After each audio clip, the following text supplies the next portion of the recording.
Le tant attendu rapport Chilcot a finalement été rendu public mercredi au Royaume-Uni. Commandé il y a 7 ans, il fait la lumière sur les conditions de l'entrée en guerre du pays contre l'Irak en 2003. Ses conclusions sont très sévères. Tout d'abord, les alternatives à la guerre n'avaient pas encore été épuisées. Saddam Hussein ne constituait pas une menace imminente. Les conséquences de l'invasion ont été sous-estimées et le gouvernement britannique a échoué à atteindre ses objectifs. Accablant pour Tony Blair, dont la bonne foi n'est cependant pas mise en doute. Je demande juste avec humilité que le peuple britannique accepte que j'ai pris cette décision parce que je croyais que c'était la bonne chose à faire compte tenu des informations que j'avais et des menaces que je percevais, a-t-il déclaré. Mais Tony Blair a du sang sur les mains pour les familles des soldats britanniques tombés en Irak. Elles ont prévu de se rencontrer après avoir lu ce long rapport pour décider des démarches à entreprendre contre l'ancien Premier ministre.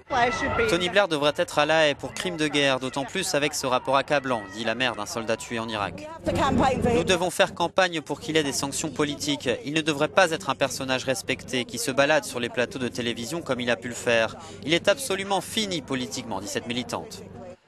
45 000 soldats britanniques ont été envoyés en Irak de 2003 à 2009. 179 ont perdu la vie. Washington, Londres et leurs alliés avaient envahi l'Irak sans l'aval de l'ONU. Des centaines de milliers de Britanniques avaient manifesté contre cette intervention.